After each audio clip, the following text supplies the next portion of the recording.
Bon, je voulais représenter, au nom du Père et du Fils et du Saint-Esprit, ainsi soit-il, je voulais représenter le soleil.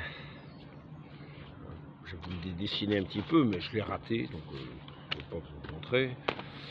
J'ai raté complètement. Je voulais représenter le soleil, et puis quelqu'un qui se cache du soleil, toujours du soleil, toujours de la lumière, quelqu'un de plutôt sombre,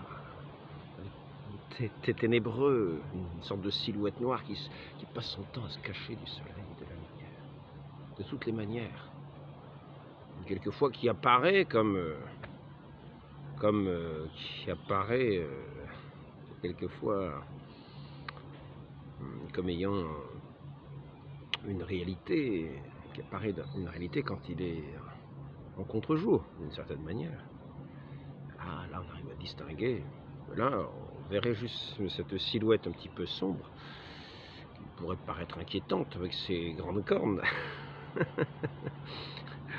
En général, des ailes plutôt de chauve-souris, car ce sont des êtres qui se déplacent plutôt de nuit, dans l'obscurité. Dès que le soleil se couche, on voit ces oiseaux de nuit qui sortent, ces espèces de vampires. Donc, ces vampires, oui, quand on est enfant, on aime bien voir les chauves-souris, hein, mais on fait quand même attention, parce qu'on se dit, attention, les chauves-souris peuvent peut-être s'attraper aux cheveux, oui, parce qu'ils zigzaguent, on ne sait pas trop s'ils savent où ils vont, à zigzaguer comme ça, il paraît qu'ils sont très précis, ils ont un système de radar, ils s'y retrouvent dans l'obscurité, ils s'y retrouvent, nous, on a tendance à se cogner au mur, mais eux, ils évitent tous les obstacles, sauf les moucherons, qui n'est pas un obstacle, ils l'attrapent, ils volent. Mais les moucherons, en général, la nuit, je pense qu'ils vont se coucher. Hein. Donc, on les voit, mais surtout le jour, quand il commence à faire chaud, alors là, on les voit qui s'élèvent. Là, c'est plutôt les oiseaux du jour qui vont les attraper, suivant la hauteur, la température, suivant l'humidité. Voilà. On sait en général que quand il va pleuvoir ou quand il va faire beau, en fonction de la hauteur de certains oiseaux qui mangent les moucherons. Parce que les oiseaux, ils vont plus ou moins haut à ce moment-là.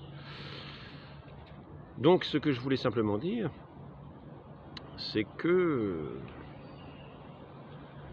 ce mois-ci, nous avons eu diverses fêtes. Et il y en a même une qui s'appelait, en gros, la victoire, la fête de la victoire. Je voudrais dire que cette fête de la victoire, pour être une vraie victoire, nous amène à ce qui est la conséquence de la victoire, c'est-à-dire quand on est victorieux, on est heureux de la victoire. Quelqu'un qui serait malheureux dans la victoire, on pourrait se dire, il n'y a pas vraiment de victoire.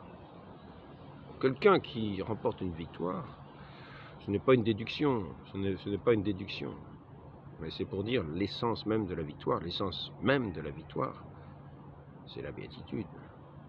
C'est le bonheur éternel. La vraie victoire, c'est le bonheur éternel.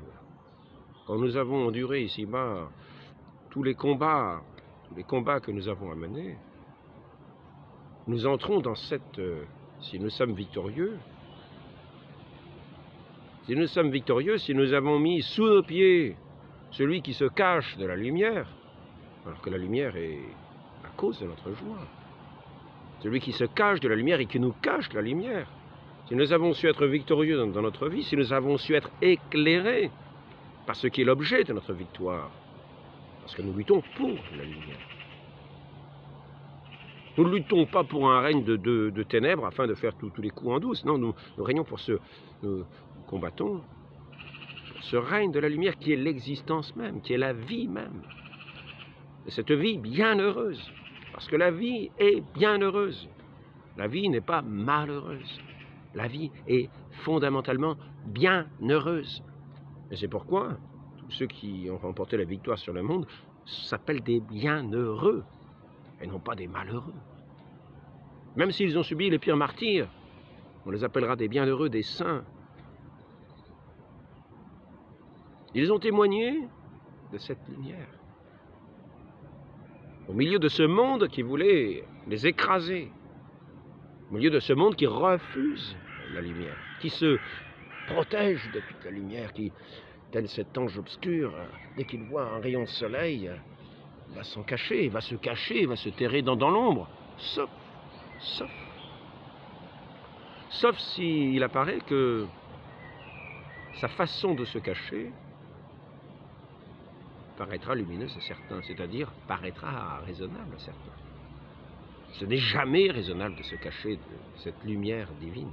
Ce n'est jamais raisonnable. C'est toujours l'inverse de la raison. Mais il pourra paraître à certains raisonnable de se cacher de cette lumière divine. Ça va être ainsi tout ce combat des mauvais anges qui sont déjà, que l'on va reconnaître ici-bas, à ce trait caractéristique de rejeter toujours tout ce qui tient de la lumière, de le rejeter, d'utiliser certaines lumières comme pour se transformer en ange de lumière.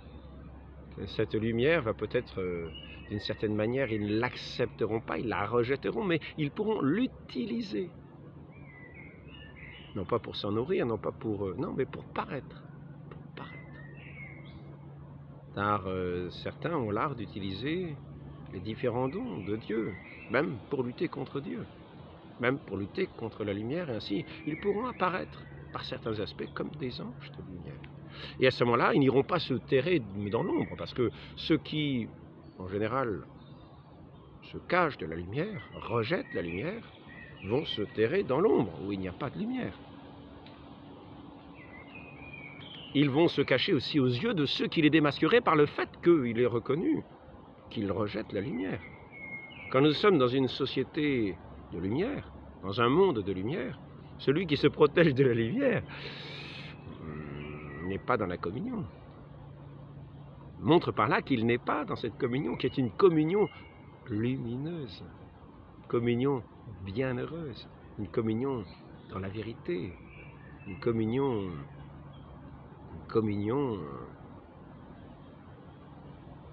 dans la beauté, dans tout ce qui est vrai. Et celui qui rejette par dépit, par haine, par un fond, comme s'il avait sur lui un sceau qui marquerait une emprise, comme un serment secret, une appartenance secrète, cet ange de ténèbres. Et il aurait cette caractéristique que l'on pourrait remarquer dans toute sa vie. Il paraîtrait studieux, il paraîtrait étudié, mais on n'étudie pas le vent, on n'étudie pas pour du vent. Celui qui passe qui a une apparence d'étudier, mais qui n'étudie que le néant, n'étudie pas. Il a l'apparence d'étudier. Mais il n'y a rien de nourrissant, il n'y a rien de véritable, il n'y a pas de fond véritable. L'objet véritable de l'étude, c'est ce qui est vrai. Ce n'est pas le rejet de ce qui est vrai. Ainsi, il y en a qui vont passer pour studieux alors qu'ils ne le sont pas. Leur vie sera une vie de néant alors qu'ils paraîtront travailler. Mais travailler pour le vent, ce n'est pas travailler. C'est s'agiter, c'est être dans un circuit clos, dans une sorte de solitude close, où on a les apparences, on peut avoir les apparences de quelque chose qui est vrai. Ah, vous avez vu comme ils travaillent, c'est extraordinaire, tout ce travail qu'ils font. Vous avez vu tous ces chercheurs, ils sont extraordinaires, mais vous remarquerez qu'ils rejettent la lumière. Donc ce ne sont pas des vrais chercheurs, ce sont des chercheurs qui ont l'apparence de chercher. Mais en fait, ce sont ce qu'on appelle ces anges de ténèbres. Je vous ai déjà parlé des hiérarchies, mais là nous revenons à ces hiérarchies de la droite, à ces hiérarchies de la gauche, hiérarchies de la gauche, qui se reconnaissent ainsi. Ils ne combattent pas pour la victoire. Leur victoire dans leur combat, ce qui semble être leur victoire dans leur combat n'est qu'un désastre de plus pour eux, va les abîmer toujours un peu plus dans l'obscurité, les conforter toujours un peu plus dans l'obscurité. Ces anges de ténèbres sont toujours plus dans les ténèbres. Ils ont la grâce de Dieu qui leur est proposée tant qu'ils sont ici-bas. Mais, ils fuient toujours plus, et toujours plus ils s'enfoncent dans l'obscurité. D'autant qu'ils ont rejeté les grâces qui leur étaient accordées. Grâce à cette création merveilleuse, ah non, bah non, c'est... Oh oui, vous savez, des milliards, plus des billions d'années, vous savez, peut-être du rien, du rien, on peut arriver, ou d'une forme inerte, d'une forme morte, on peut arriver à la vie. La vie a toujours été. Oui, la vie a toujours été, vous savez, c'est extraordinaire, il n'y a pas eu de création, c'est une vie, oui, oui, tout ça, mais c'est normal, tout ça, c'est toute cette création-là, mais oui, mais bien sûr, vous n'allez pas imaginer que quelqu'un a créé cette création merveilleuse, hein. Vous n'allez pas imaginer que je ne parle pas par hasard, je parle, mais c'est par hasard. Ou bien alors, peut-être ce Dieu est-il ce monde lui-même qui nous adresse la parole maintenant? C'est-à-dire que je suis Dieu, le monde est Dieu, la fleur est Dieu, et les gens qui s'entretuent sont des dieux qui s'entretuent, sont Dieu qui s'entretuent. Donc certains vont paraître étudiés, mais en fait ils n'acceptent pas la lumière, ils rejetteront la grâce divine, la grâce de la révélation, la grâce lumineuse, la grâce des miracles. Ils ne voudront surtout pas contempler tous ces miracles qui sont comme autant de traits lumineux de la création du Créateur sur la création divine, comme le Créateur, comme un soleil divin qui vient éclairer de tous ces rayons. C'est cette création de toutes ces grâces merveilleuses dont chacune nous fait entrer dans la vie. Il apparaîtra quelquefois que ceux qui sont, je dis anges de lumière, des êtres de lumière, ceux qui acceptent la lumière, qui acceptent de devenir enfants de Dieu, qui vont toujours dans ce sens-là, c'est-à-dire que de lumière en lumière, de grâce en grâce, ils parviennent à la plénitude de la grâce, ils parviennent à la plénitude de ce rayonnement de joie, parce qu'à chaque fois, ils font le choix, de ce choix-là, de cette lumière. Ce sont des êtres de lumière. C'est étonnant. Comment peut-on faire un choix de ces ténèbres, du rejet de la vie, du dégoût de la vie, du mépris de la vie, du mépris de la vérité, ce goût du mensonge, cette haine de ce qui est solide et vrai? Comment est-ce possible? Et pourtant. Alors on verra tous ces êtres avoir ces apparences très sérieuses dans ce monde. Et quelquefois les plus établis, vous avez dit, mais c'est un monde de néant. C'est tous ces gens-là qui rejettent. Parce qu'il faut savoir qu'ils rejettent parce qu'il est dit, cela est de la révélation et cela est de l'amour. L'amour rayonne, l'amour se diffuse. L'amour se diffuse, comme à l'infini. Comme disait saint Vincent de Paul, l'amour est inventif à l'infini.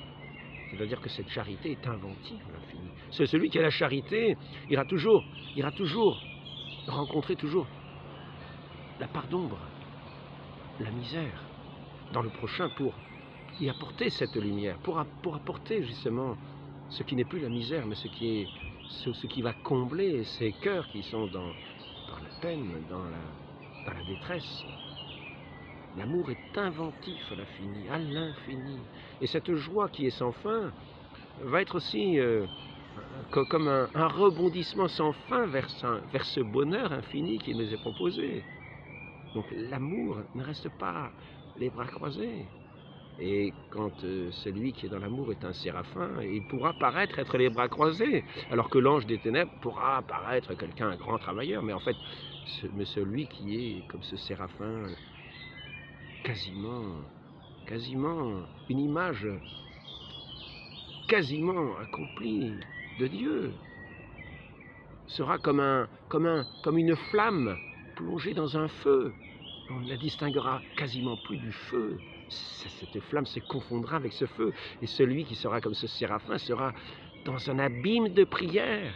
Il paraîtra abîmé dans une inertie, mais en fait il sera vraiment dans ce feu infini consumant qui dépasse tout ce que nous pouvons imaginer. Je ne vous dis pas que quand cette personne-là parlera, sa parole ne sera pas un néant, mais sera une grande lumière pour celui qui l'entendra. C'est ainsi que Saint Louis Grignon de Montfort nous dit qu'un prédicateur, un vrai prédicateur, tout le monde est prédicateur, mais quelqu'un qui est vraiment dans cette présence de Dieu, dans cette ardeur, dans cet amour de Dieu, qui est comme un séraphin, son cœur est embrasé de cet amour divin, bien quand il parlera, il touchera les cœurs. C'est ce qui est dit de ces prédicateurs, et qui viendront, dit-il, les derniers temps. Mais ces derniers temps, nous avons vu tout au long de l'histoire des prédicateurs extraordinaires, qui étaient plongés, qui étaient abîmés en Dieu. Par exemple, Saint Vincent Ferrier apparaissait, je l'ai lu une fois, alors, vous savez, ça fait des années, ça fait peut-être 20 ans, ça fait peut-être 30 ans que je l'ai lu. Je l'ai lu une fois, et je me souviens de ce trait-là.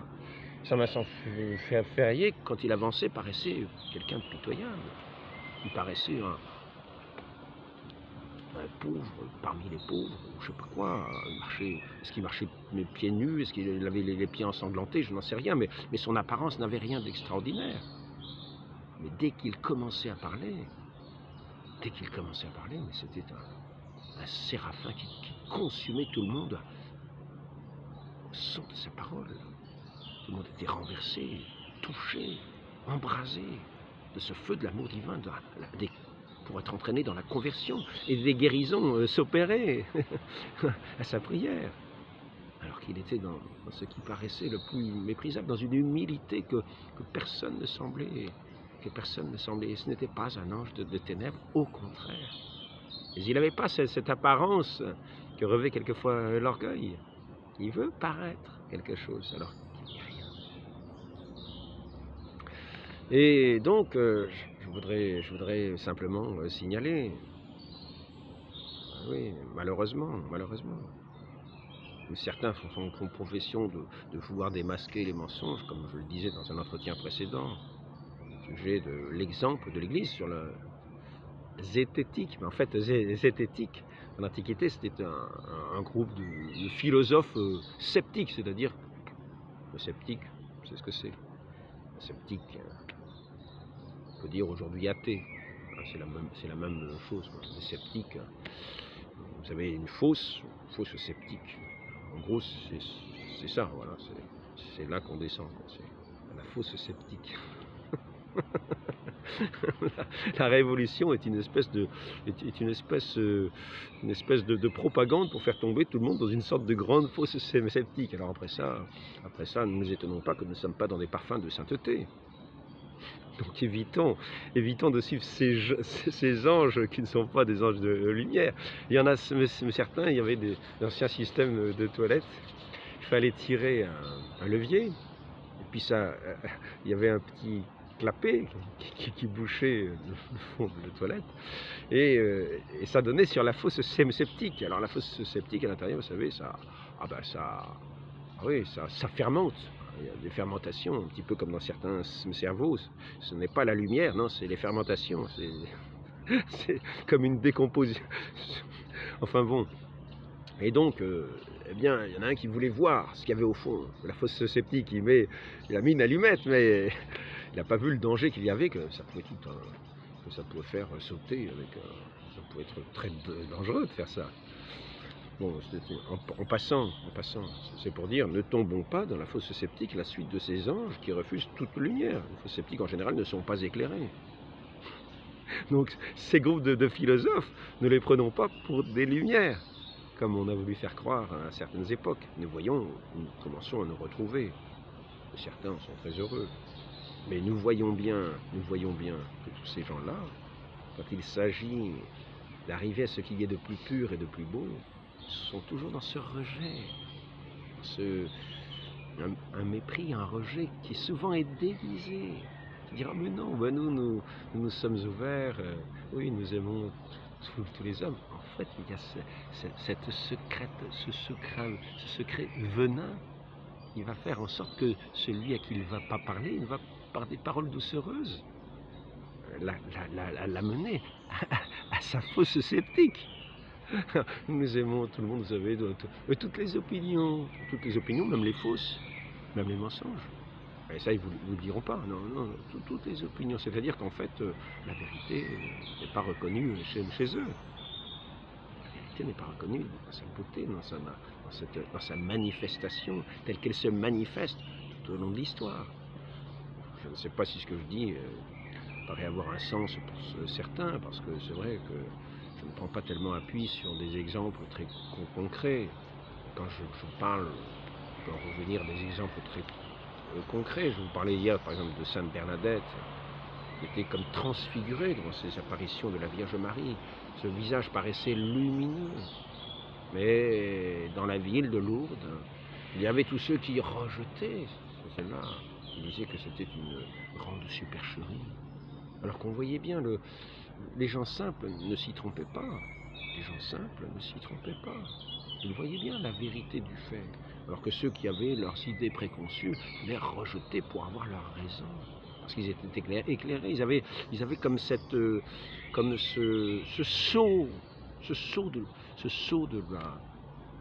saut noir dans leur âme, qui faisait qu'ils avaient choisi le parti des ténèbres. Il faut prier pour eux, car tant que nous sommes ici-bas, il y a moyen de demander les grâces de conversion. Donc il faut savoir que nous sommes dans ce monde qui rejette la lumière. Comme ces espèces, on représente ces démons, peut-être apparaissent-ils quelquefois de cette façon-là, comme avec des ailes de chauve-souris. Les ailes de chauve-souris, ces oiseaux nocturnes dont je vous parlais au début. Parce que ce sont des êtres des ténèbres. Des êtres de ténèbres. Ils ont leur repère par des par des moyens très, très particuliers qui leur sont propres, qui ne sont pas les repères des enfants de lumière, qui ne sont pas les mêmes. Alors que quelquefois,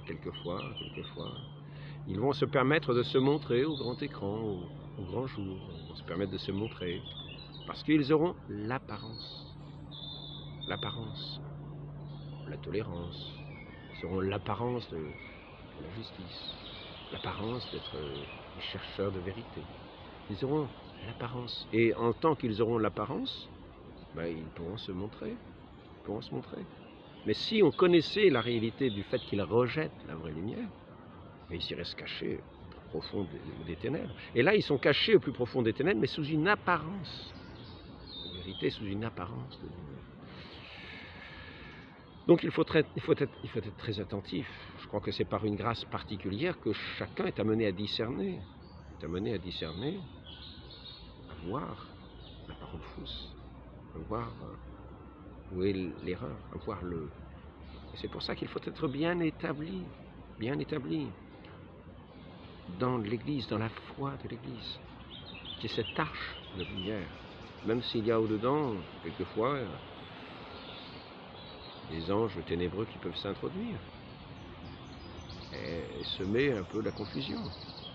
Mais ils sont ce qu'on appelle à l'intérieur de l'Église la part des méchants.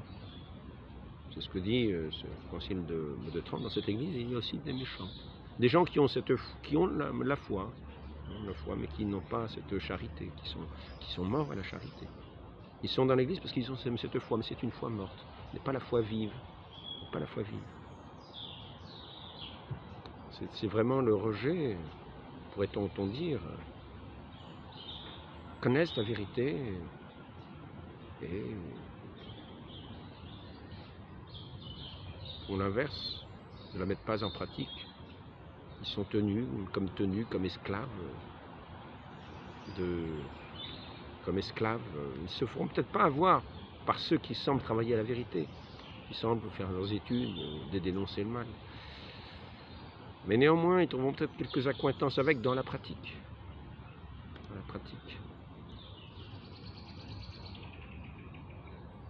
Car ce qui est de la lumière doit être tout entier lumière. Dans l'esprit et dans le cœur un feu. Et la lumière aussi. Non seulement dans l'esprit, la connaissance, mais dans le cœur, ce feu, cet amour de Dieu, de ce Dieu qui est amour. Il est lumière, mais lumière comme une flamme vive de la charité, de l'amour qui éclaire. Donc, si nous voulons vraiment déceler